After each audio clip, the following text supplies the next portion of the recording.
You're watching Context, where I talk and you listen. Ooh, that sounds kind of harsh, but that's literally what it is. Roll intro. Welcome to Context, where we are taking a big picture perspective on the Bible. And so today's video, and for the next little bit, we're going to be focusing on the miracles of Jesus. And so today we are looking at the man that was born blind in John chapter 9. And so let's get right into it with some of the basic information. First off, who? So what we're looking at is Jesus, his disciples, and a man that was blind from birth. When? We are looking at a time right around the Feast of Tabernacles, which if you have no idea what that is, maybe one day I'll make a video on all the feasts and celebrations that they had during Jesus's day.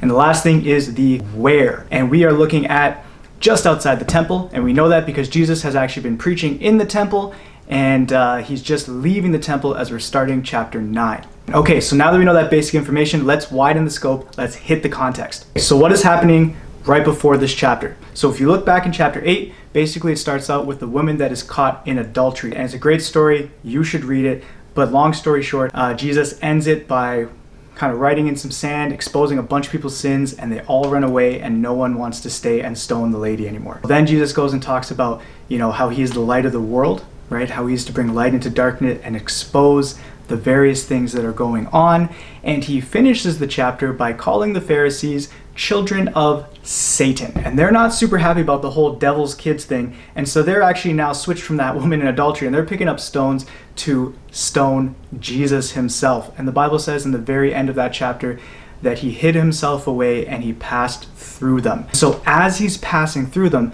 that's when he runs into this man who's been born blind. And this man is begging outside the temple, and Jesus and his disciples come across him. What's interesting when you look at this is the question that the disciples ask him. And I'm going to read it for you. And his disciples asked him, saying, "Rabbi, who sinned, this man or his parents, that he was born blind?" And so this is an interesting question, because if you understand the context of the time that they were living in, a commonly held belief was that if you were born with a disability, it had to have been the result of either your sin, I guess as a fetus, or your parents' sin. And so Jesus is here to debunk that myth, and he says it's neither of them. It's actually so that God can be glorified. And then Jesus went and healed him. So how did he heal him?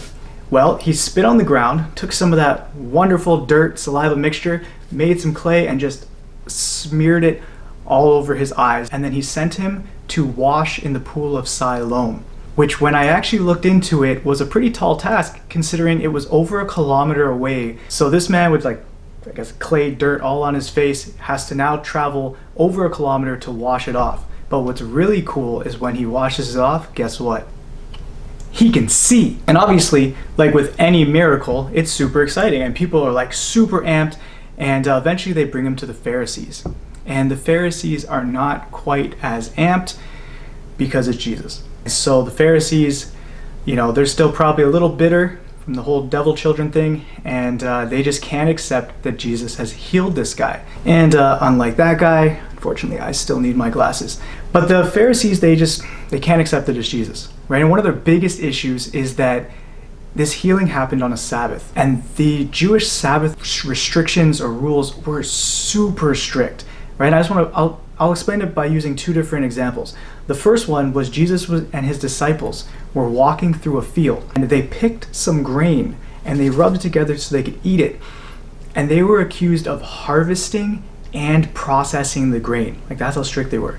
The other one was a paralytic begging. Jesus heals him, allows him to walk, and tells him to pick up your bed and go, right? And so he picks up his bed, he rolls it up, and because he is carrying the mat that he was lying on, they get him in trouble for breaking the Sabbath. So Jesus did a little bit of mixture and coated and all this stuff, and the man walked a little bit farther than what was allowed. They just can't give credit to them. And they even call in his parents, because they're like, "We don't believe you." And they're like, "Is this your son?" "Yes." "Was he born blind?" "Yes." "Well, how did they heal him?" And this is where his parents don't want to commit to anything. And they actually say, "You know what, he's a grown man, ask him." And the reason why they're so afraid is because the Pharisees have already made it pretty clear that anyone who follows Jesus is going to be excommunicated, which is a lot better than what I thought it was, but still pretty bad, right? So for them, excommunication means that, they were social outcasts. They weren't going to be able to do business or any of those things. When I was growing up, we didn't use the term excommunicate, we used the term disfellowship, and I didn't know what that meant. I knew that churches had members, so as a little kid, I thought if you got kicked out of church that you were dismembered. And when I learned what that actually meant, it really, really scared me until I realized that no, our church does not do that. Thank God. And so the parents won't say anything, and so this argument keeps going back and forth between the man and the Pharisees, and eventually he's just getting so frustrated with all these questions that he's like, you keep asking me all this stuff, is it because you want to become his disciples? And they didn't like that either. And so, long story short, he's excommunicated, and they kick him out of where they're at. He's on his own. And the cool thing about Jesus is he doesn't leave you when you're on your own. And so in verse 39, he actually goes and finds this man. And the man worships him, and Jesus reminds him that he has come in to bring light, right? This idea that he is the light of the world, that he is there to open their eyes. And it's really cool what he says closing the chapter in verse 39 to 41. So let's take a look at that. I'm on the wrong page. And Jesus said, "For judgment I have come into this world, that those who do not see may see, and those who see may be made blind." Right? This idea that he is there to bring things to light, right? Light of the world. So what's interesting is the Pharisees that were there, because there's always Pharisees there. For a group of people who hated Jesus, they really, really liked being in his presence. And so these Pharisees are like, are we also blind? And Jesus is like, no. You don't get that excuse. If you were blind, then you wouldn't have this sin in your life. But because you can see, you don't have that excuse. Your sin remains. And so when you look at this, you think at first, it's a really cool miracle.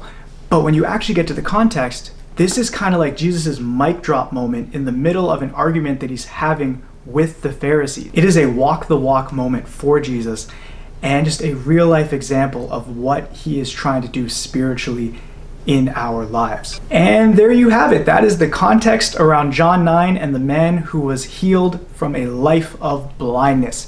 If you liked it, share it, and if you don't, well, you know what to do. Peace.